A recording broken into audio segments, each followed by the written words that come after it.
What is going on, everyone? Good morning. Welcome to the show. It is the DSP Morning Show for Tuesday, the 24th of March, 2026. Do not worry. Your eyes don't deceive you. Yes, I am back to wearing long sleeve attire because today, after having a few days of spring-like weather here in Washington, nature said, and decided to have 40-degree weather and pure rain all day long. In fact, we've been having downpours pretty much all morning. It is completely soaked outside. Because of that, the temperatures are very cool. And I was thinking, man, if I wear shorts today, legit, I'm going to be cold. So here I am again in pants and a long sleeve flannel. So that's why it looks a little weird. You know, like, wait a minute, he was wearing his spring attire. Why is he going back? I predict the next couple of weeks will be like this, where it's going to bounce back and forth with the climate until we fully settle into the warmer springtime weather. And I'm already planning to order the weather seal tape, the foam and everything to install my air conditioner likely in the next couple of weeks. I firmly believe that once we hit early April, we're going to have warmer weather. I'm going to need the air conditioner here in the studio.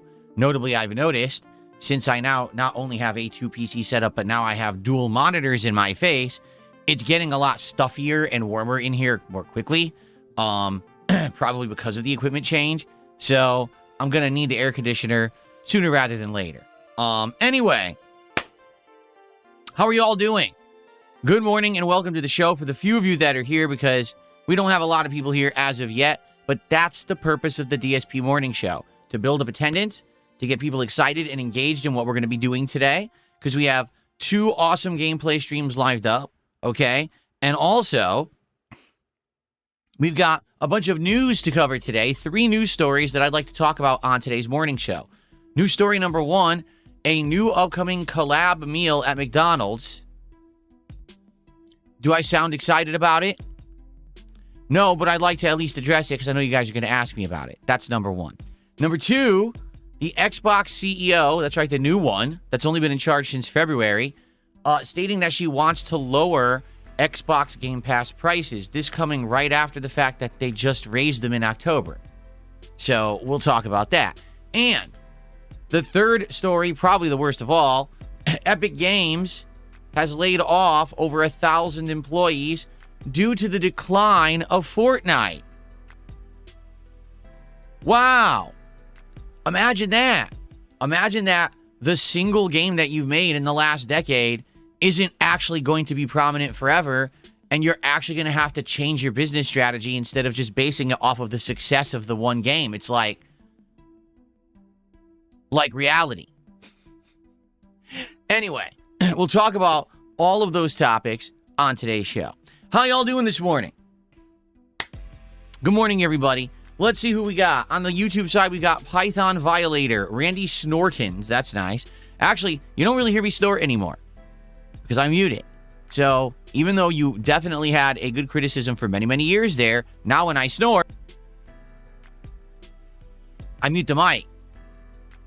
So I don't know if really Randy Snortons is going to really apply much more. Mark, how are you? Axion, good morning. Jack Cracks, what an interesting name. How you doing? Muckman, Zelvania, good morning. Zelvania saying, I'm ordering that ranch club today. Here's to hoping it's as good as you said.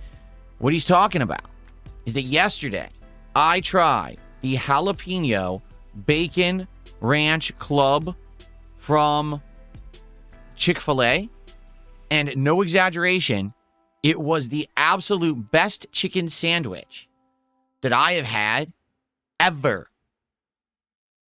No, ever. Like in my entire lifetime. It was that damn good. It blew me away. If you didn't see the episode yet, check it out. It is live over on DSP Reacts. It's the featured video. Has around 600 views as of this morning. Obviously, I'm hoping it's going to get a little bit more traction than that, because it's actually quite a good episode. Not only did I try out this sandwich, but I tried out their breaded chicken nuggets and a grilled chicken wrap with various dipping sauces. Okay? So it's a pretty interesting episode, and I hope that you will give it a look. Because I'm hoping that obviously people will check out DSP Tries It again after a couple weeks on hiatus there. Who else do we got? King Michael, good morning. K Manicus, how are you? Am I worried that the air conditioner will be too loud? Ask K Manicus. You'll never hear it. With my setup, you can't hear atmospheric noise. Right now, there's the fan on the ceiling, and my oscillating fan is on nearly high, right? We've got all kinds of noise that go on here all the time. You never hear any of it. I've got enough good filters and everything on. You can't hear that crap, so no worries there. Grandmaster Scrub, how's it going? Laughing Pigeon, what's up? Who else do we got? Axion, I think I already said hello. Rolla RX, how are you? What else do we got? Ginger? This guy's name is Ginger, and he's a streamer on YouTube. He says, it's Copper Cab. Would you be down to do a one-off show together sometime? I think it'd be a lot of fun. Much love. Hope your day's a good one. I have no idea who you are. Let's see. Can I actually see your channel? Go to channel.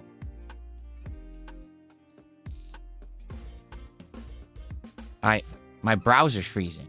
Great. I wanted to check out your channel and my browser is freezing.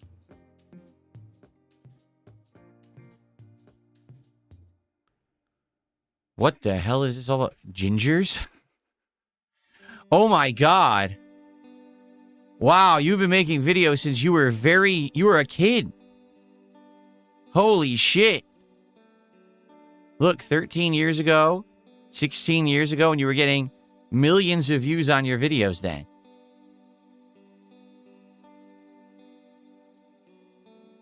You haven't posted videos in a long time. Do you do live streams? No. Okay.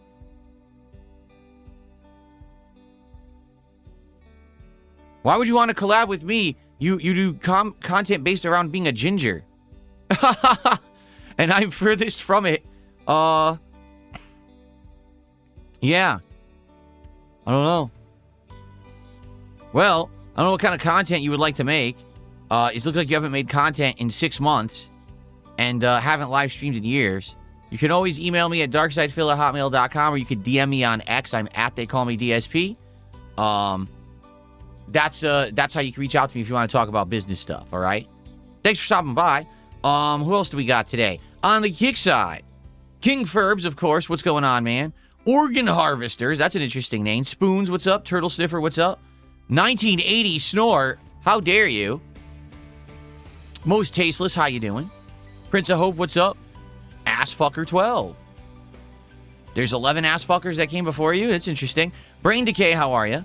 Transgender Asian is here. Prince of Ho. Fader420. Who else do we get? I'm not going to say the name because people will try to say that I said the N-word. Clark, how are you? Mr. Bobobo. Flam, and more. Many, many more. How y'all doing this morning? Game Boy, how you doing? Chaos Goblin, how you doing?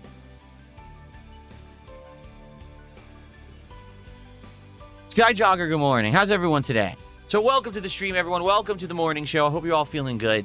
Good vibes all around, right? Relaxing stuff going on today. Darren, how are you? Let's talk about today's streams, all right? Let's get into it. So first, we're going to have a nice, relaxing morning show where we're going to cover some news.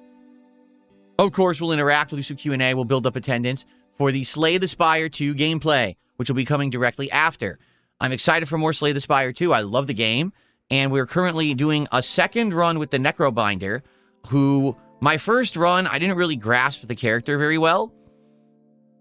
I was trying to do a build that was using the soul cards, and it didn't really work.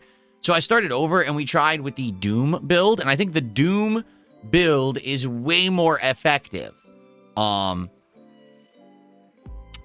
the other build. So I want to continue on with that today. And then we're going to start a new run once we finish with Necrobinder with the 5th and final character whose name eludes me right now because I think it's like the Reject or something like that. That'll be fun. And then after that, we're going to assess, do you guys want me to keep playing Slay the Spire 2? Once I've used all 5 characters from Early Access, would you like me to continue playing, try to do better runs? Because the thing is, more content unlocks after your first run. New stages, new bosses, new stuff. And that's what I mean. We're doing Necrobinder, our second run. And already we're fighting all new areas. It's like a dockside area with a bunch of like aquatic creatures, which is kind of neat to be fighting new stuff. So, yeah, I'm excited for today, but I'm curious how long this game will work in the schedule.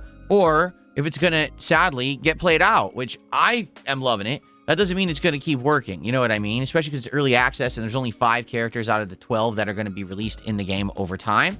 Let's see how that goes today. I'm excited for Slay the Spire 2, and I hope that you will stick around and hang out with me and obviously support that stream after this podcast. I said podcast. Ha ha ha. After the morning show ends. And then tonight on the late stream, it is the return of Street Fighter 6. We are going to attempt to get Alex, the new DLC character who now has been out for a week, to master. All right. We are currently at 4-star diamond, but I've only been playing ranked for like less than 2 hours. Okay. I know that if we focus on this character, we can get him to master. All right. But the problem is I'm playing with him so little, right? And there's been some holes in the gameplay. Like, for example, I keep getting into situations where, like, oh, I do a counter drive impact, and then I don't know what to do, and I just stand there like a deer in headlights, and I waste the opportunity when it should be a ginormous opportunity to punish and or win a round, right? So I think what I got to do today is mess around a tiny bit and try to figure out what exactly it is I need to do with Alex in those certain situations and keep going. If I get a win streak, we could probably get him to master tonight. And that's my goal, because here's the thing.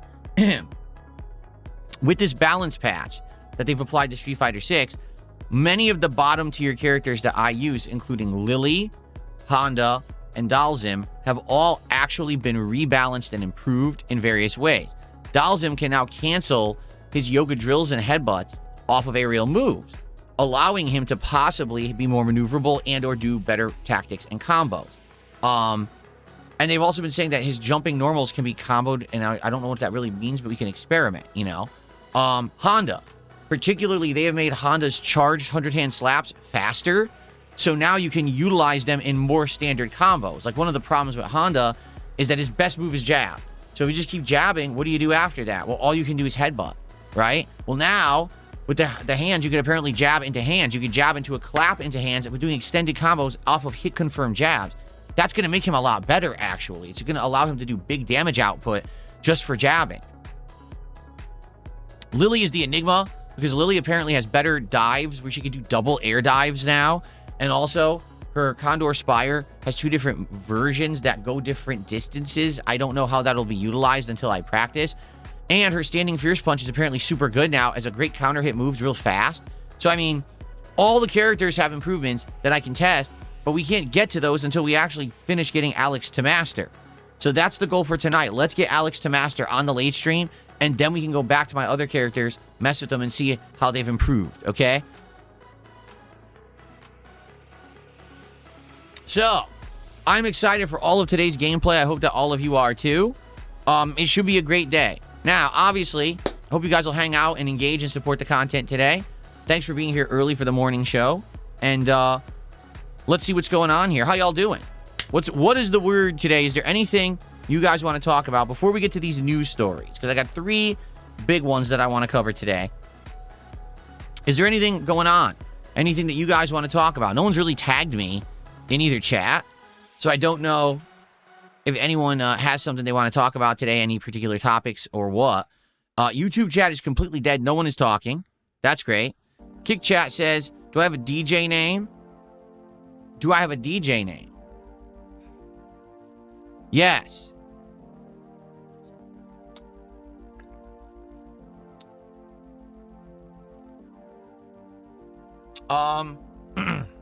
But that's all I'm going to say. Yes, I do. Papa Slapnuts did a $5 super chat. What a name. Papa Slapnuts. When are you going to play Crimson Desert? And literally as he says that, on the other side, on the kick, someone tagged me and says, are you playing Crimson Desert? We played Crimson Desert. Did you not see Friday what we did? Or Thursday what we did? We played it for nearly 5.5 hours. I've already played it. I've already done my early review, and I've moved on. Now, if you're asking, am I going to go back to Crimson Desert because they have patched it and updated it? I don't know. It seems like some people want me to give it another shot, and others are already completely done with it and, like, don't really care. You know, we already have a full schedule. We have Pokemon Fire Red, which we played yesterday, did very well on stream. And, we have a schedule right now. We have Dragon Quest VII, Pokemon Fire Red, Slay the Spire 2, RimWorld, Street Fighter 6, and last night we began a playthrough of Retro Rewind. So we have 6 games. We don't really need another one, honestly. And especially one that apparently is completely open world with no definitive story, and all you do is wander around killing things and solving puzzles and traversing. Like, that's apparently the whole game. So that's the thing. Like, I'm not against trying it again, but I don't foresee it working. We could try if you guys really want me to. I'm not against doing a second stream of it at some point. If you want to, maybe next week. Maybe we schedule it for early next week, and we try it out, and we see if it's dramatically improved or not. Because from what I've heard, the patch changed combat, okay? Where now they've dumbed down the bosses so that you can actually beat them, which is hilarious. Like, yeah, you mean like a normal game? Yeah, like a video game that people want to play. Interesting. And they've tweaked a few things here or there. Some people are saying that the game is better. Some people are saying, well, the game was never bad. In which case, that's fine if that was your opinion. You know, everyone has a difference of opinion on stuff. That's okay. Me, I gave my opinion. I didn't like the combat whatsoever, so I didn't like the game. Like, you know, I'm not going to play a game that I'm not enjoying because I have to force myself to go through a combat system that's basically undercooked. But I don't mind. Like, if you want me to, I'll try it again. Let's see what happens over this week. Let's see if we get enough demand for it, and then I'll jump back into it. Give it a second go if you want me to. Okay? Cool. Musty Squatch did a $5 super chat. Give Crimson Desert another shot. All right. Thanks for another 5. Listen, people weigh in this week and say they want it. Maybe I will do it. Maybe, like I said, maybe we'll do it early next week. Like Sunday or Monday. Give it a second shot, right?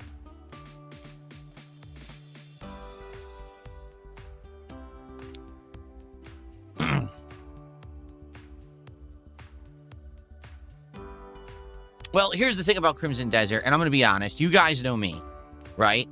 I'm always super honest up front, and after I've said my piece, I say my piece and I move on. I don't dwell on it. I don't sit here trying to grandstand. I don't try to change people's hearts and minds, right? I just tell you, hey, here's my thoughts, and then that's it. I got plenty of things to do. That's the thing. I'm not just sitting here waiting for Crimson Desert to be a hit, and I need it to be successful in my content. I don't. I have tons of things to do, okay? It seems like some creators, they just need a big game. And so because they need a big game, they thought Crimson Desert was going to be it. And Crimson Desert came out and a lot of people didn't like it. And they're like, oh, crap, now what do I make content on? So they're like championing this game, absolutely insisting that people must like it. That if you don't like it, it's because you're not approaching it the right way. I hear these attitudes on the internet and I'm like, listen. People look for certain things in video games, correct? And everyone's different. Let's be honest. Not everyone is all looking for the same content, the same thing from a game. Some people, when they buy a video game, the only thing that they want is a satisfying gameplay loop. They just want something that they can unplug their brain and they could just sit there doing a menial task over and over, and that's good enough for them. There's entire genres of games based on that style of game. Whether they're mobile games, sim games, or all you do is a menial repetitive task. And to some people, that's actually genuinely relaxing because it unplugs them from the chaos of their daily life and allows them to do something menial, trivial, and repetitive. And that's enough for them to just gel and release their stress, okay? For some people, it actually is about challenge. I want gameplay that's challenging. I don't want to just sit there and just tap. I want to do something that engages my brain, whether it's a game that really makes you think, a game like maybe Slay the Spire 2, or maybe a game that's very difficult, and you need to actually adapt and adjust and learn the game system and play at a high skill level. Let's say like a FromSoft game, okay? Those are different kinds of games. They're both perfectly viable games, okay? Some people want story. They literally say, listen, I like a story, but I want a game that's interactive, okay, but also has a great narrative. I want to be immersed in a world. I want to be immersed in lore and a story and something where I care about the characters and I care about what's going on in the plot, right? Now, here's the thing. I'm a variety creator, all right? I don't just play one genre of game. I'm not just a one-trick pony where you come to my channel and you see me do the one thing over and over. I do a million different things, okay? So at one stream, I'm playing Street Fighter 6, and it's about the gameplay. But then another stream, it's Slay the Spire, and it's about thinking and RPG mechanics. And then I come to another stream, it's action-based stuff. You know what I'm saying? It's all different every stream. That's cool. When I play a game like Crimson Desert, and I enter it with absolutely no preconceived notions, I just want to judge it for face value. And I play it for 5 hours. And for those 5 hours, right, basically I enjoy the graphics, the traversal, the world design, the questing. The audio design was great too, right? In fact, the only criticism I have is the gameplay, meaning the combat. But the combat is so undercooked, so not well designed, so implemented poorly, that the 1 hour that I did combat in my 5-hour stream, I hated every moment. I know it's not for me. Like, I'm like, that's it. I turn it off. You know, why am I going to torture myself playing this further? Either fighting minions and general enemies is way too easy. Fighting the bosses is completely underdesigned and way too hard. I don't care. I have a million other things to play that I'll enjoy better. I don't need to play this game any further. I've shown you what I've shown you. I've explained and justified my opinion. I'm done. Okay? But there are these people on the internet who, like, absolutely, positively need you to see things their way. Okay? There are creators who are championing this game and they're like, you just don't get it. When you played Crimson Desert the first time and you didn't like it, it's because you approached it with a mindset that's not of this kind of game. Don't you understand that this is just a sandbox? And in a sandbox, it's not about the story, and it's not about the combat. It's about the overall experience and the fact that it's huge and there's so much content. So stop nitpicking and stop going after certain aspects of the game, but instead have an open mind and understand everything is over. You can overcome everything. You just have to think differently, right?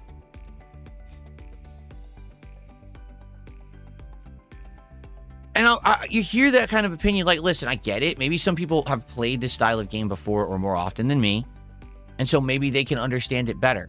But I want you to think about that. If you have to explain to the general gaming audience that this game is different, maybe that's not a good thing. If you have to explain to the general gamer who all they want to do is pay money to play an enjoyable gameplay experience, if you have to hold their hand and guide them through the way to enjoy the game, maybe the game has some shortcomings. Maybe that's the fault of the game and the game devs, that they didn't do a good job of making a game that was accessible, that was easily enjoyable, without someone basically giving you a guide on how to play it. Does that make sense? To give you an example of what I'm saying here. Yes, the one boss that I fought, okay? Basically, you can't fight the boss. What does that mean? That boss with the double drill arms, excavator, whatever the fuck his name is, right? You can't fight him. If you try to fight him head up, you have to grind and be over-leveled to beat him. Basically, you need to get tons of health, tons of damage, stuff like that. The only other way to beat that boss is to actually experiment with all of the abilities in the game. So, if you remember, there's a couple abilities in the game that we have already. There's one that's a palm strike, that's a stun. The basic palm strike does not affect him at all, but apparently if you level it up to level 3, it stun locks him. So he gets stunned, you can wail on him, and then it's charged again, then you do it again, and you wail on him, and that's how you beat him. It's actually like simple as pie, right? Super easy, but you need to have had the powered palm. That's the only way to beat him with that move. Or, supposedly I've heard this too, you know how there's the ability you raise your sword to the sun, and you like deflect light, and it's supposed to like reveal things in the environment? Apparently it stuns the boss. Why? I don't know. That'd be the equivalent that you're playing Zelda Tears of the Kingdom, and you know the puzzle mechanics you use to move stuff around and build carts and shit?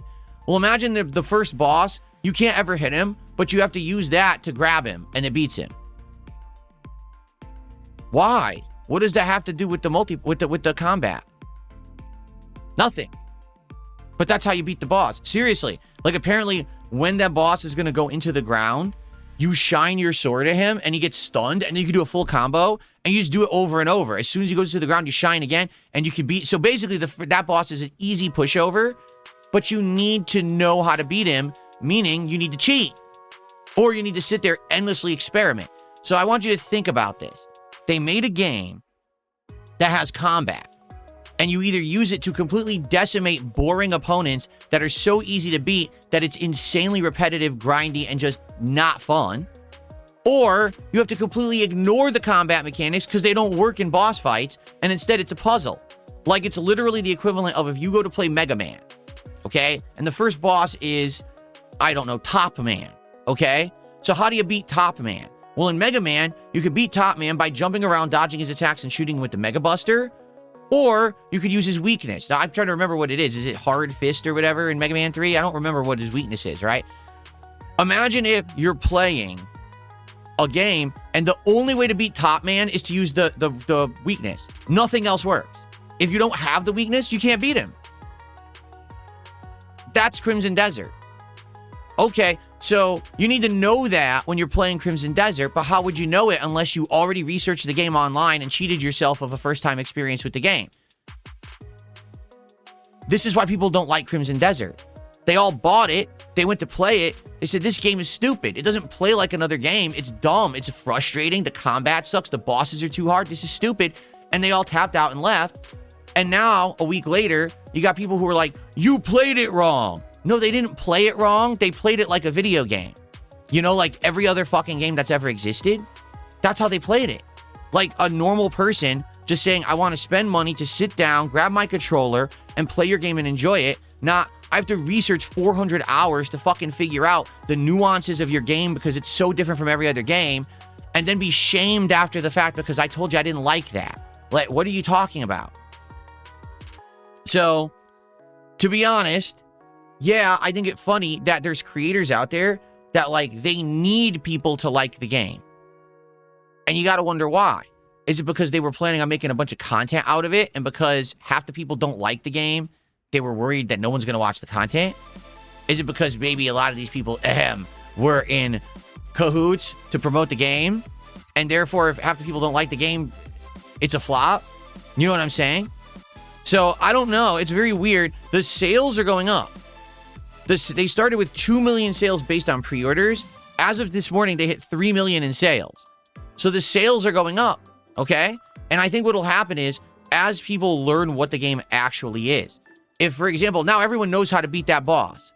So now anyone who plays the game immediately will run to the boss and beat it first try. Because they know, oh, just stun it with the light or charge the palm, you know? And that's, I think, what this game's going to be. Everyone just goes online, looks at a guide, figures out how to beat everything, and that's how they go through the game. Going through the game genuinely trying to figure it out first time is actually horrible. It's not enjoyable because you just need to know the solution. Like, every boss is a puzzle rather than a fight. Again, imagine you're playing a FromSoft game and you get to the first boss and there's no way to beat the boss unless you have this special technique. That's the opposite mentality of what I like in a game. What I liked about Elden Ring is that I ran into the first optional boss, and even though it was insanely hard, I learned his pattern and I beat him within 2 hours, even though no one else did. I overcame that challenge, and that was fun and meaningful, and it felt great to do it. Okay? In this game, you can't do that. This game, it's like, fuck it all. You just need to know the one way to beat each boss and cheese them, and then you get to the next part of the game. Like, that's stupid.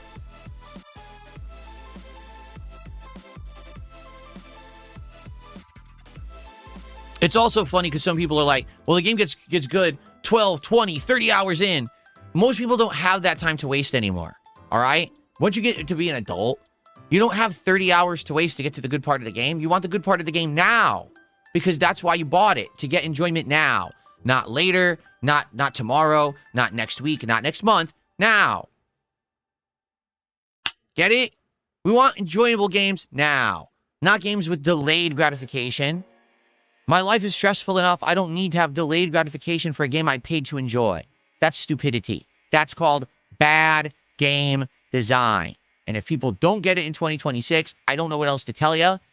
You need to give people good parts of a video game at the beginning, the middle, and the end. Not all in the middle and end. It's got to be at the beginning too. Or else there's no fucking point in playing the game. I'm not grinding through garbage to get to the good stuff because you don't know how to pace a game because you're a hack. It's that simple. Anyway,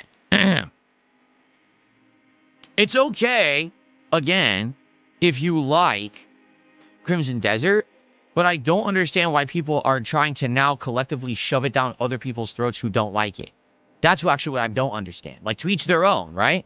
If I really like Slay the Spire 2, and I want you to enjoy me playing Slay the Spire 2, I'm going to express that to you.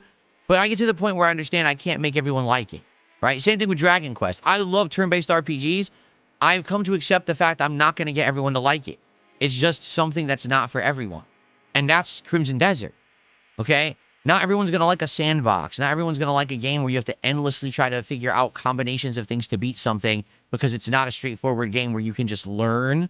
Instead, you have to guess. That's stupid in my opinion. I don't like that. I don't like, oh, I overcame this challenge because I randomly guessed the right thing to do. What? How about a progression system where over the course of the game, you learn, you get better, and then you're rewarded for the fact that you gained experience and honed in and gotten better at the game. No, just guess and find the puzzle answer to beating this. That is stupid. That is completely ass backwards to everything that I actually know about gaming. Seriously. It doesn't make any sense whatsoever. Anyway. I guess we'll see as time moves on. If you guys do want me to go back and try to play this game again, I'm not against giving it a second chance. It just won't be this week. Maybe it will be next week. Okay? We'll see. Huge Large Man. What an interesting name. I can't see what your avatar is. Did the $2 super chat saying, are you worried about getting drafted? No. I'm about to be 44 years old. There's no circumstance where I'm going to be drafted. There's millions of people younger than me that would be drafted before me. I have zero concern. And they certainly would not be sending me out into the combat at my age. It would never happen. Okay. Alrighty.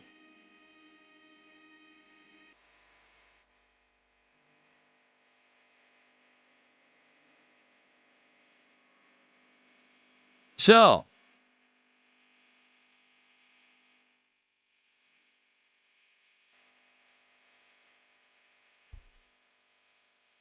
All right, so that's the deal with that. I think you want to talk about some of these topics that I wanted to talk about for today's show. Let's get to them so that way we don't, forget about them. And by the way, arbitrary mention. Guys, if you're here chilling, please support the stream. Let's get some likes on YouTube. We got 182 viewers and climbing on the YouTube side. Let's get some likes there. Please, let's get some support. We got a few super chats. Let's get our first tip of the day via PayPal. Let's get a membership on YouTube. Let's get our first sub of the day, and let's get some kicks on Kick. Today is the final day for Kick for the week, and this has actually legit been my slowest week on Kick since I've streamed on Kick.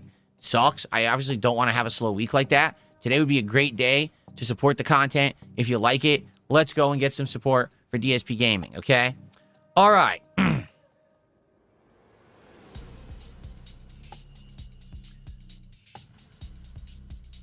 All right. Let's check out some of these news stories that I want to talk about for today. So the first one is kind of a fluff story, all right? This is one that the reason that I bring it up is because I do DSP Tries It. And constantly people say, will you try this for DSP Tries It? Will you do that for DSP Tries It? Whenever there's one of these big collab meals, right? Everyone wants to see me do them. There's an upcoming collab meal with McDonald's, all right? Are you ready? Ladies and gentlemen, McDonald's is going to be doing a K-pop Demon Hunters adult meal. Okay? Now, first off, I just want to clarify something. All right? I just said K-pop Demon Hunters, and then I said adult meal. K-pop Demon Hunters is not for adults. Is anyone aware of that? You know it's supposed to be for, like, teens and kids, right? Like, it wasn't an adult movie. I guess people don't know that. They're that stupid. It's not for adults. It's supposed to be, like, teeny bopper shit. Okay? For the record. McDonald's partners with Netflix hit animated film K-pop Demon Hunters for 2 themed adult meals starting March 31st in the U.S. There will be an all-day Hunter X or Huntrix. I don't know. I didn't see the movie.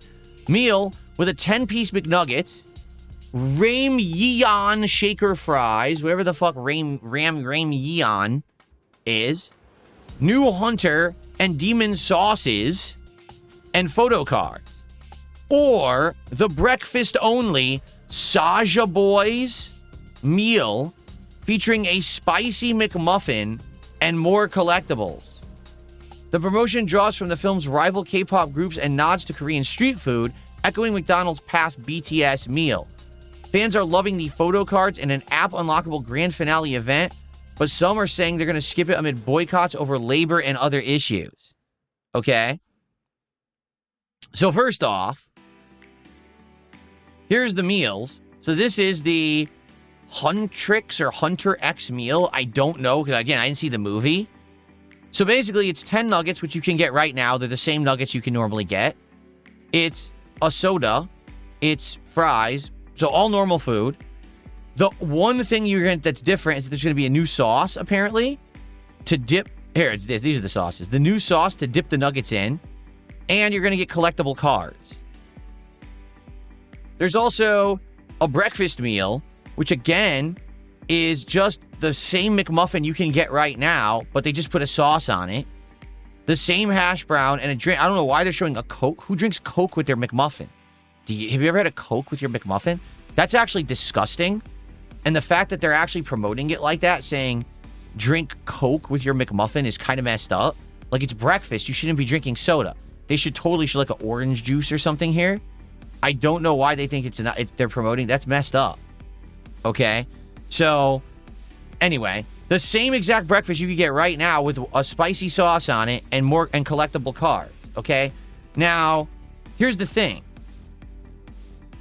I don't necessarily protest it. Listen, apparently this thing was really popular. It's not for me. Let's be honest. I'm not the demographic for K-pop demon hunters. I don't think when they were designing this movie about two groups of K-pop artists that apparently also fight demons, I don't think that they were thinking about a 43-year-old white guy who streams video games for a living on YouTube. I think maybe they were thinking teens, girls, you know what I mean? I don't think they were really targeting me. So that's okay that I don't care about the culture of it or whatever it is. I didn't see the movie. That's fine. I don't even protest to them having the meal at McDonald's. That's okay. However, what I do protest to, okay, is that I've done some of these meals before for DSP Tries It. And if you remember, I did the Minecraft meal and I did the adult Happy Meal. And both times, when I tried the food, none of it was new.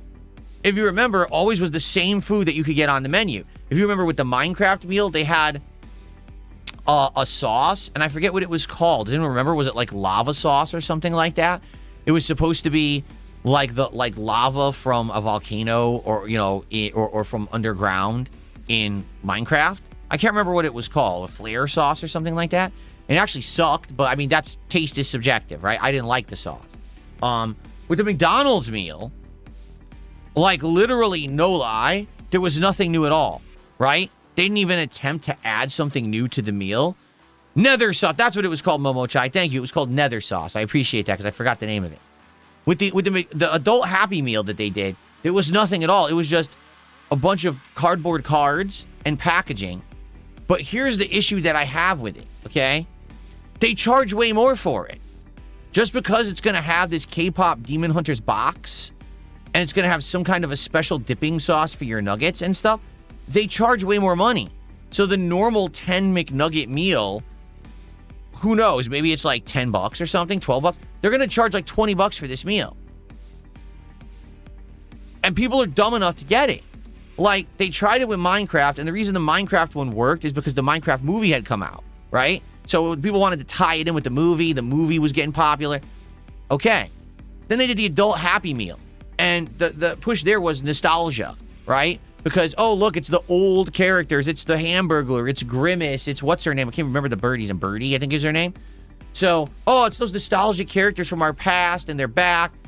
In this case, they're tying it in with the K-pop Demon Hunters, right? But why are they going to charge more? Do you remember the price of the adult Happy Meal? It was $20. For what? It was a bunch of cardboard. Literally, it was cardboard. There was nothing else there. It was just the cardboard packaging. That was it. So, I think it's dumb that they push this like some big deal. I know what happens is people are just kind of, I hate to say it, brain dead. and they see, oh, the new collab meal. Well, everyone's doing it. Everyone's got to make a video on it, and everyone's got to put it on TikTok, and everyone's got to put it on YouTube. Well, I got to try it too. So then they run and they try the meal, and they overspend, and then McDonald's makes a ton of money. Why do you think McDonald's is doing this collab meal? Honestly, K-pop Demon Hunters is old. You know that, right? The movie's old, and there's been no new content of it since. They are currently apparently developing more movies and content, but it's not out yet. So why are they doing this meal now? Because people are stupid. And people will run and consume just for the sake of being a part of a consumption event. Oh, everyone's doing it. I must do it too because I have no brain. Because I don't think for myself. I need to dump $20 on a McNugget meal that normally is $12 because there's cardboard involved. Because they're going to give me a collectible card that's worth nothing. They're going to give me a box that's worth nothing, right? The sauce. So you might say, well, what is this special sauce? Because someone down here actually did break it down. Let me find it. Here it is. So here's the 2 new sauces that will be available. A sweet chili sauce, which they've already had. To be clear, sweet chili sauce already existed at McDonald's. They're just bringing it back. And a purple Cajun sauce. Again, they've already had it. McDonald's already had the Cajun sauce. They're just changing the color. They're dyeing it purple, and they're acting like it's a new sauce, when in reality, it already existed. So that's it. This is the only new thing about the meal, is this sauce. Everything else already existed. There's nothing special about it whatsoever. So, now apparently, there's some boycott going on against McDonald's. Did you hear about this? I didn't. I had absolutely no clue there was a boycott against McDonald's. They usually don't work, okay? When they try to organize these things, they don't usually work. It's just a few thousand people online who think that they know what they're talking about, and then no one cares, and people go anyway. I almost guarantee you that this meal will do incredibly well, and everyone's going to run out and buy it. I'm not going to. Why? Well, I don't care about K-pop Demon Hunters, okay? I don't care about chili sauce that we've already had. I don't care about a purple Cajun sauce.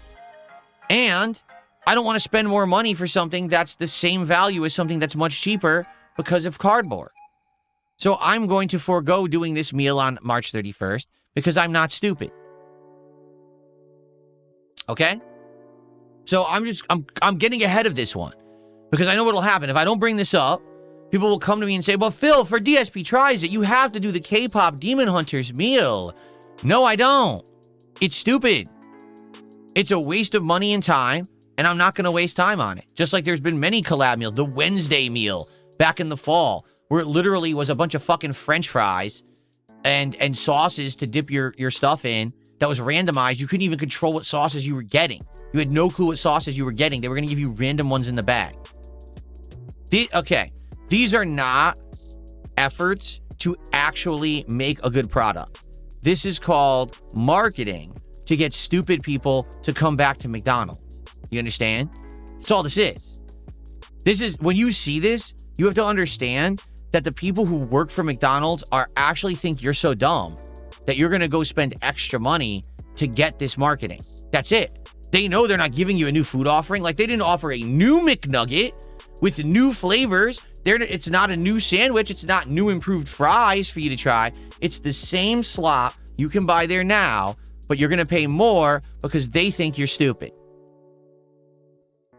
So, there's not much else to say. Okay, let's move on. I'm not doing this meal. Don't ask me for it. Okay? Cool. Our next topic for today is that Asha Sharma, the current CEO of Xbox, and what's funny about that is that most people don't remember her name. Her name is Asha Sharma, okay?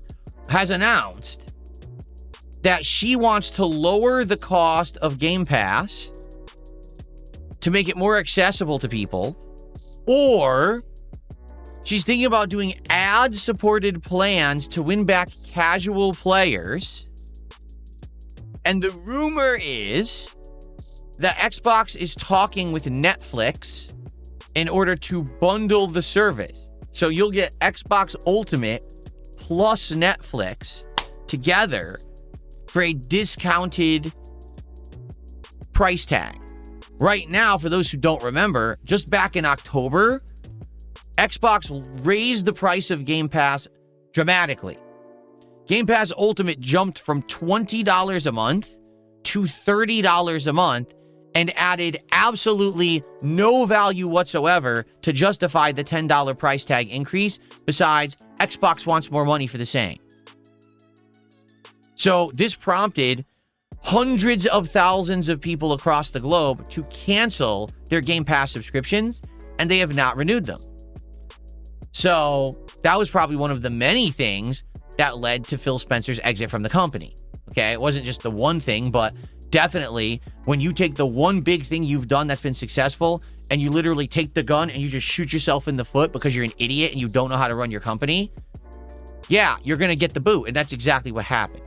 Okay, so this is interesting news because when Game Pass first came out many years ago, if you recall, the reason that it was a big success and a big selling point was its price and value. That for originally, I think Game Pass was what, $15 a month?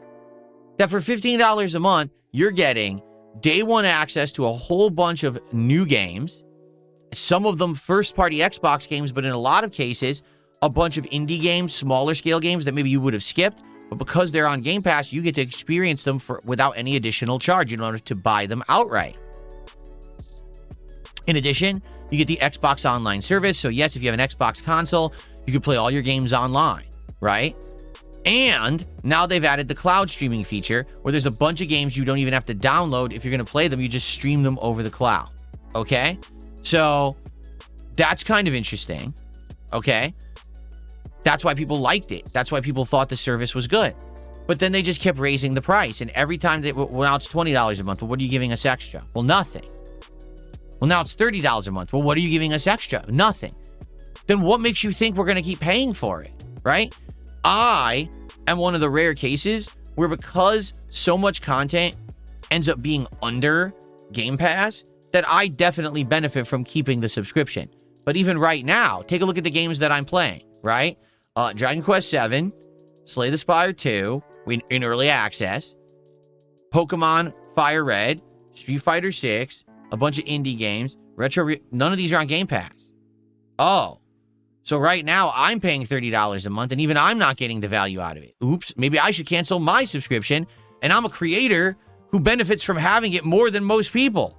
So even me, the case that I'm probably the person that stands to benefit most from Game Pass, currently right now, I'm kind of getting ripped off by Game Pass.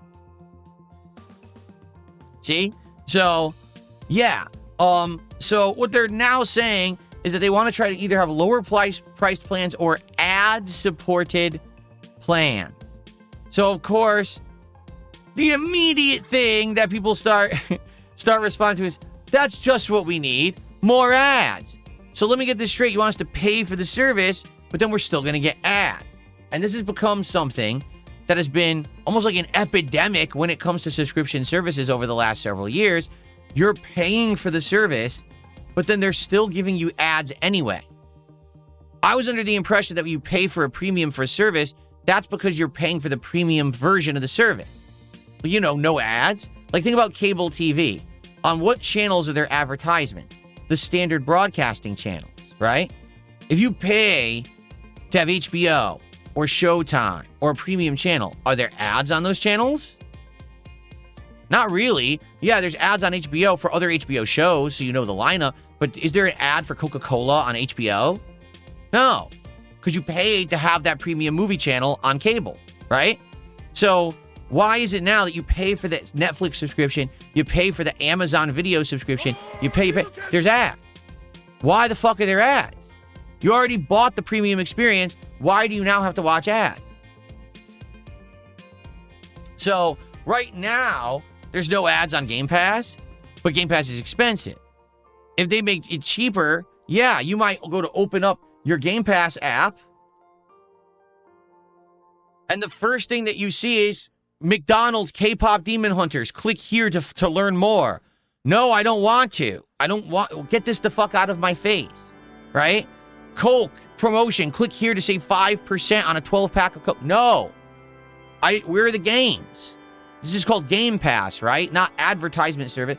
Get this out of my fucking face.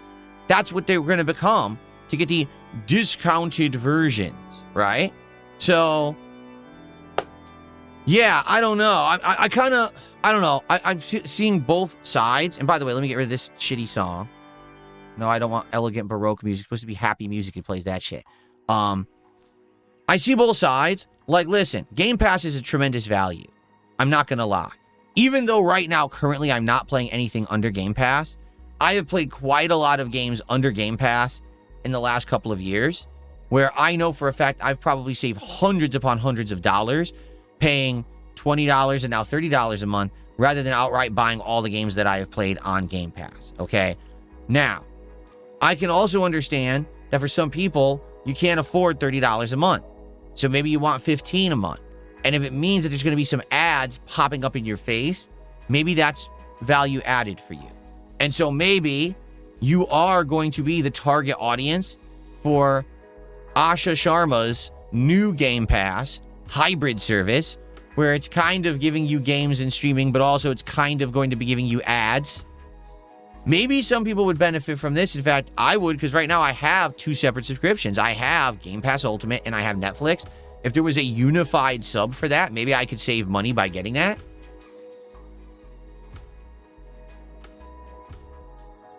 At the same time, if it means that I have to watch ads in order to do Game Pass, I don't want that. I mean, I pay right now more money for Xbox Premium. Excuse me, YouTube Premium. Why? Because I don't want to watch ads on YouTube. I could never use YouTube right now with ads all over it. It would drive me nuts.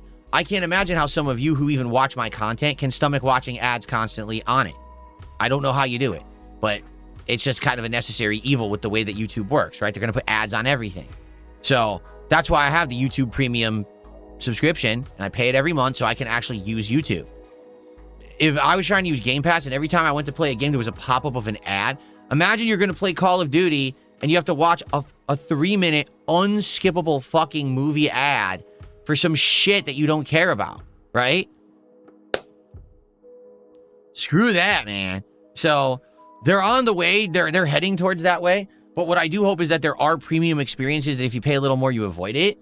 But I do agree with Asha Sharma on this one.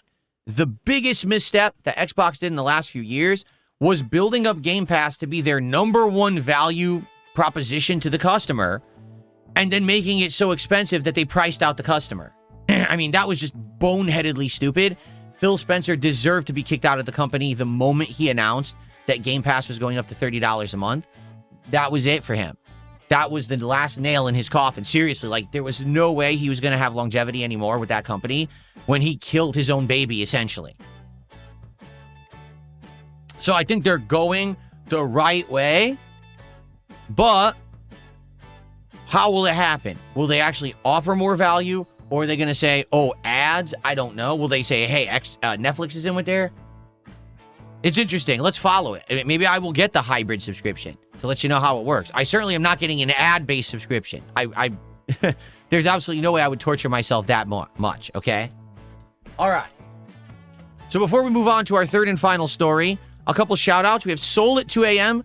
with a $5 super chat. Hopefully Xbox hears your criticisms and makes changes like Crimson Desert did because of it. But that's true. If Xbox is open to criticism, if they listen to the customer base, and if they improve, they can come back. Despite the fact that Phil Spencer and company drove the company into the ground, okay? There absolutely, positively is hope. Seriously. So I guess we'll see.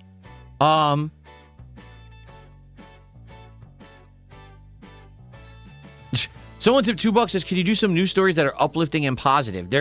If there were some today, I would cover them. I always do, right? Like, I talk about if a game is successful. Like I told you when Slay the Spire hit over 2 million copies sold within a week, which is amazing, right? I'm telling you about how a game like Retro Rewind, why we tried it, over 100,000 copies sold in a week, is doing very well for itself, you know? And when there's good news, I cover it, okay? So now we have to do another bad story because that's the news today. Are you ready for this one? Because I don't think you're going to like this one. Ready? Epic Games has laid off over 1,000 employees overnight and has announced that 3 Fortnite modes are going to shut down permanently, including Rocket Racing, which literally is a ripoff of Rocket League, Ballistic, and the Festival Battle Stage. Okay? So here's the actual notice. Today we're laying off over 1,000 employees. I'm sorry we're here again. The downturn in Fortnite engagement that started in 2025 means we're spending significantly more than we're making, and we have to make major cuts to keep the company funded. This layoff, together with over $500 million of identified cost savings in contracting, marketing, and closing some open roles, puts us in a more stable space. So now I want you to think about this. Okay? Epic Games comes out with the most lucky venture ever in the history of gaming. They took a game that was supposed to be a tower defense game against zombies, and instead of releasing it, last minute, they make a course correction, and they decide to copy an already existing successful genre and turn it into a battle royale game instead. They throw away the zombies, they throw away the tower defense, and instead they make a cartoony construction / battle royale game. It completely blows up culturally. It becomes a phenomenon across the planet. Most profitable game, humongous hit. It's all over the place, right? So, what do? They take all this money they're making and they start their own video game delivery service with the Epic Games Store, right? They expand. They get all the IPs. Every single intellectual property is now in Fortnite. They create a million kinds of things in Fortnite. Fortnite, right? Fortnite becomes so big, you have an entire culture of online gamers who only talk about, stream, and play Fortnite. There's actual online courses teaching you how to become a full-time online Fortnite streamer as a career. I'm not joking. All of this happened. Okay? Now, maybe for those of us who were very young, they thought, wow, this is life now. This will be forever. We now have Fortnite as part of human existence, and it will always be culturally relevant. For the rest of us who've been around a little longer, we realize that these kind of trends happen all the time. That, yes, you'll get something that blows up and is culturally relevant for a while, but nothing lasts forever, right? Success is fleeting. And therefore, when you have success, you must be planning for the future and realize that the one thing that's good today will not be good in 5 years, 10 years. It will eventually die out, peter out, and you have to adjust for that, okay? Epic Games didn't do that. Epic Games said Fortnite, Fortnite, Fortnite, Fortnite, Fortnite, Fortnite, Fortnite, Fortnite, Fortnite, Fortnite. They never thought to themselves, gee, maybe one day Fortnite won't be popular. And so what we should do is make more games, put our money into other ventures, do other things. They just said Fortnite, Fortnite, Fortnite, Fortnite. They overexpanded. They overspent. They kept making new modes, new events. And although Fortnite did overstay its welcome as culturally relevant, the writing was on the wall that eventually it would not be. Today is the day that Fortnite is not culturally relevant. It's only relevant amongst the group of people who blew up in that sphere. Most people today do not talk about Fortnite. There are a couple million that probably follow it, engage it, care about the events in it, the seasons, etc. But admittedly, even just with this news here, that crowd is dwindling. It's on a downward trend. People who used to stream Fortnite full-time don't even like Fortnite anymore and are saying, we don't know what to do with our time because we don't like the new seasons. They're uninspired. They're not interesting. Just like anything. How long do you think this game is going to stay relevant? It's not. There is no game upon itself that will stay relevant for over a decade. You know what I'm saying? Like, then it becomes a meme. So, Epic Games did absolutely nothing to become relevant outside of Fortnite. So here they are about 10 years later, because I think it's been 9 years the game's been out now, 9 or 10. We're about the decade point at this point. And basically now, they're not making money anymore. They keep spending more than they're making. So what do? Do they say, well, let's take a look. I think the problem here is that the management didn't see what was coming, the writing on the wall. Therefore, let's gut the management. Let's fire all the managers who didn't know what they were doing, all the people at the top who didn't plan for this. Let's keep the talented engineers, developers, and people under our wing because they're the ones who are going to make the future products that are going to make us money. And let's fire the upper echelon of management who made the wrong decisions, mismanaged the company, and put us in the situation we're in. That's what happened today, right? No.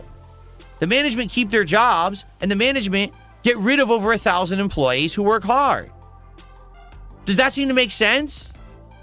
Did those 1,000 employees do the wrong thing and deserve to lose their jobs? Or were the people in charge the ones who did the wrong things and deserve to lose their jobs?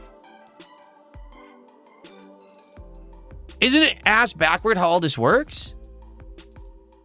So here we go. Some of the challenges we're facing are industry-wide challenges. Slower growth, weaker spending, and tougher cost economics. Current consoles selling less than last generations, and games competing for time against other increasingly engaging forms of entertainment. Wrong. Wrong. That entire paragraph is wrong. Okay? Here's the challenge you're facing. Complete lack of innovation, complete lack of foresight, and complete lack of intelligence. That's what you're lacking. These are not your challenges here. Your challenge is that you're a moron. Person who's writing this, I believe it's Tim Sweeney or whoever it is, you're a moron. You did not account for the fact that Fortnite would not be forever popular, and now you're failing.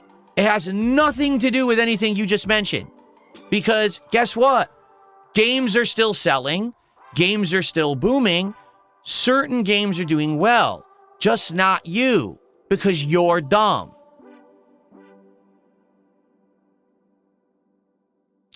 Some of our challenges are unique to Epic. Despite Fortnite remaining one of the most successful games in the world, we've had challenges delivering consistent Fortnite magic with every new season. We're only in the early stages of returning to mobile and optimizing Fortnite for the world's billions of smartphones. And in being the industry's vanguard, we've taken a lot of bullets in a battle which is only in the early days of paying off for ourselves and all developers. He is so ignorant, he actually thinks he's the first person or first company to experience something that went like culturally popular and then faded away after time. He actually believes that. He thinks no one's covered this ground before. There's never been a fad, ever in history of humans. There's never been a fad. Since it's a thing now, I should note the layoffs aren't related to AI. To the extent it improves productivity, we want to have as many awesome developers developing great content as much as we can. What we now need to do is build awesome Fortnite experiences with fresh seasonal content, gameplay, story, and live events. Stop. Wrong. Full stop. Wrong. You don't need to do any of that. You need to stop and understand that Fortnite is now in its swan song and is going to step off into the sunset, and within the next 5 years, Fortnite will die. Fortnite was lucky to have the level of success it ever had. It was the exception to the rule. It was a lucky shot in the dark for your company. You should be grateful you had the level of success you had. It's time to wake up, okay? The bubble has burst. The days of milk and honey are over. You now need to actually do something smart, intelligent, and have talent doing it. And maybe that's the problem, is that Fortnite never was that. Fortnite literally was, let's copy what everyone else did and just tape it together. Let's take the crafting mechanics of a game like Minecraft. Let's take the battle royale of a game like DayZ, and let's put it with cartoony things that look like Overwatch, and let's tape them all together and produce it as like it's an original product when all you did was you stole other people's ideas, you taped it together, and you got lucky. And now, what we need to do is focus on Fortnite. You're a fucking idiot. You've actually proven right now with that one statement, you don't deserve to run Epic Games. You're an idiot. You already had your success with Fortnite. The question is, what is next? Not what was the past and what will continue. What is next for your company? Because if you keep focusing on the thing that was lucky, you will not exist. You will go out of business. You will go from one of the biggest gaming companies in history because of a viral hit to nothing. A footnote on a fucking textbook page in the history of video games because you're so dumb, you're squandering your chance to do something relevant again. Good Lord.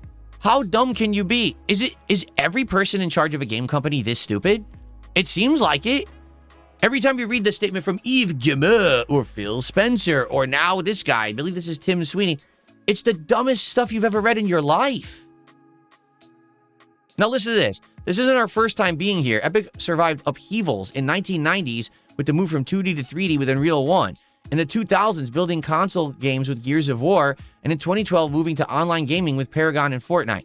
So why don't you understand that you need to move on? You literally just mentioned 3 situations where there was a fad, there was a change, and you changed and moved on and succeeded. So then why in the paragraph before did you say the future is still Fortnite? You even have the history literally in the next paragraph explaining why it's time to move on, and you're too ignorant to see what you wrote. You're that dumb. Living in this insulated cloud, right? Why? Because he's at the top of the company. He's not the line-level developer. He's not down in the trenches. He lives in his fucking ivory tower. He's rich as shit, and he doesn't understand the industry. Market conditions today are the most extreme we've seen. Wrong. The market conditions today are not the most extreme that you've ever seen. That's a complete lie. That's what you say when you're failing. You make excuses. This is an excuse for your failure. Your failure is directly reliant on the fact that if you made terrible decisions in the last 5 years, you put all your eggs in one basket, and you failed as a leader. Not because the market conditions are extreme. That's stupid. That's a dumb thing to say.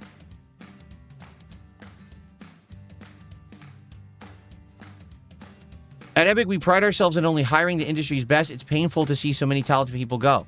Then don't let them go. Step down.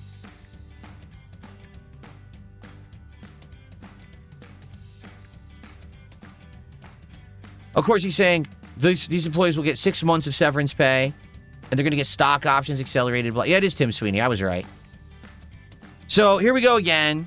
All right, seriously. Another situation where someone who everyone thought that Tim Sweeney was such a smart guy. Oh my God, he made the most virally popular Epic game ever. Wow, they print money. There's no way they could fail. They're failing. They're failing because they don't know what they're doing. They never did. Again, Fortnite was luck. Fortnite was literally, let's take a shot in the dark because we don't know what we're doing. And this game, this stupid Fortnite game that's a tower defense with zombies is not going to sell. We need to do something different. And they tried something different and it exploded and worked by copying other people's work, taping it together. They're a decade now they've been popular, printing money. Now the money train is finally dried up. So what do? Screw the people who did all the hard work all along. Screw them, take their jobs away. Don't punish the people who made the bad decisions. Sounds like a plan.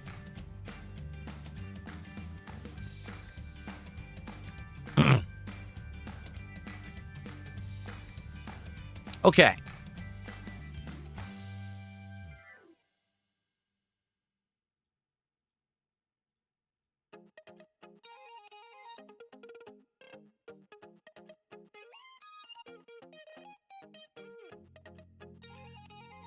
Someone threw the $1.50 says, do you think he should still be in charge? I mean, you already answered that. You already know the answer to the question. All right. Well, that's enough about that. Let's see what people have to say.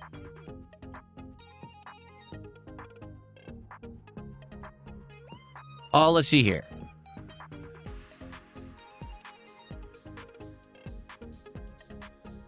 Alex from Phoenix says he likely surrounded himself with yes men who won't protest his actions. Could be. You really have to wonder, these companies that have high highs, how do they then tank so badly? Really? Like, how are you at the top of the world? And you have track records of success and you know what's going on and you still act so poorly. Like, I don't know. For me, listen. The only thing I can do is speak from my experience, all right? When I was on top of the world as a big gaming YouTuber, I had no idea what to do. Why? Because I was one of the first. I was one of an innovative group of people who was at the top of the gaming landscape with YouTube back in the day, all right? No one knew what to do. Some people went one way, some people went another way, some people acted one way, some people made this content, some people collabed, some people joined this company or whatever. There was no track record of anything. It was all first-time, groundbreaking shit, to be frank, okay? So I made tons of mistakes. I didn't know how to behave. I didn't have anyone to guide. I had no one to go off of. That would be like today, someone who gets into gaming on YouTube, and they just make every mistake possible in a row, despite the fact that there's so many people who have come before them who you could follow their examples and learn from their mistakes, right? Literally, Tim Sweeney is sitting there in his statement saying, we have to make more Fortnite content. Oh, by the way, here's 3 examples where we moved on from previous things that we were doing because we overcame and adapted. But by the way, we're not going to do that. We're going to keep making more Fortnite content. I just don't understand these people. I guess I can't. Maybe because I live in a different world than them, right? I came from nothing, you know. I didn't come from having money. I didn't come from being popular or being in the industry or being an insider or, you know what I mean? Like, I just came from nowhere, and all of a sudden I blew up on YouTube. I didn't know what the hell I was doing. And yeah, I botched a lot of it along the way. But I just don't think this way that they do. That like, oh, my shit, you know, my shit doesn't stink. I didn't make any mistakes. Just lay off 1,000 people so we can stay profitable. Huh? No, the laying off of the 1,000 people is a direct evidence that you made mistakes. Because if you're successful, you would never have to lay off people like that. Like, ever.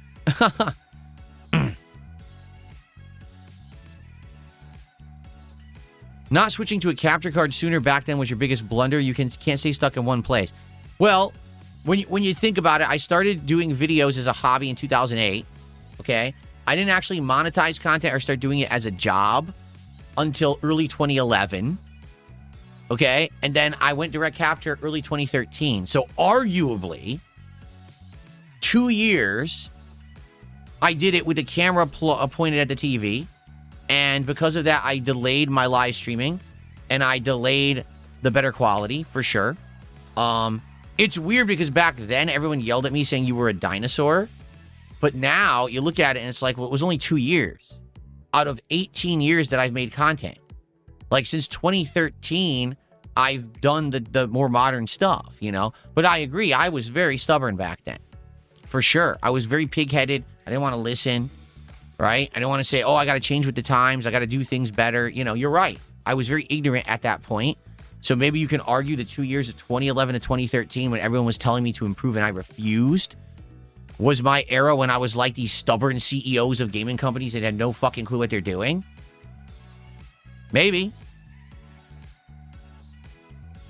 Oh, that's exactly what happened. Layla the Witch says, do you think Fortnite got too cocky and now they're paying for it? Here's what they did. They got too complacent. They were at the top of the world, and rather than saying, okay, success is fleeting, we know we won't be here forever, what do we do to future-proof? What do we have cooking next down the pipeline that's not Fortnite? So when Fortnite finally does start to ride into the sunset, because it's going to get sunsetted eventually, it's not going to be popular forever, we have the next big thing. They literally didn't do that at all. They just said Fortnite, Fortnite, Fortnite, Fortnite, and even now, we're laying off 1,000 employees, so what's best for our company? What's going to fix this? Fortnite, Fortnite, Fortnite. That's the dumbest thinking I've ever heard. And this guy's in charge of the company. Yikes. What's up, Filipino? How you doing, man?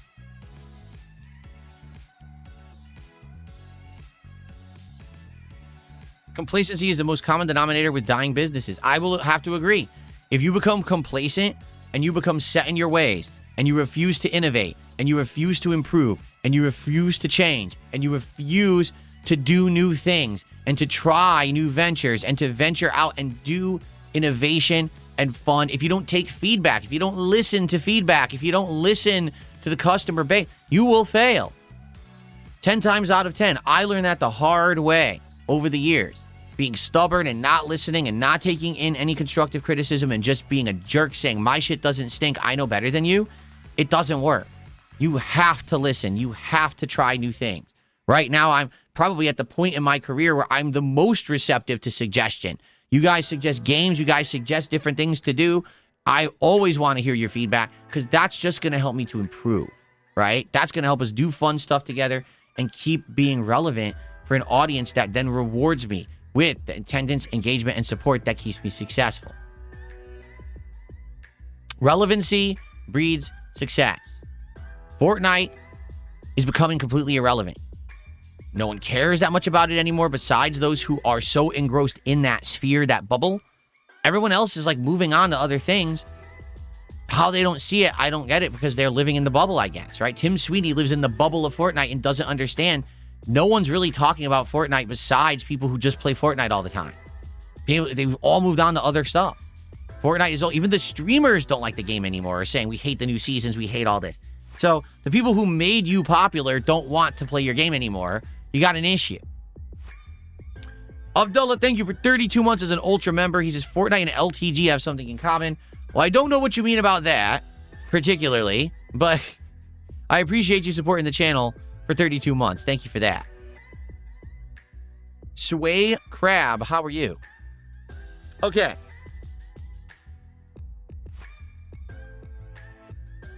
All right, guys, I think we will end the morning show. Those are the 3 topics that I wanted to cover for today.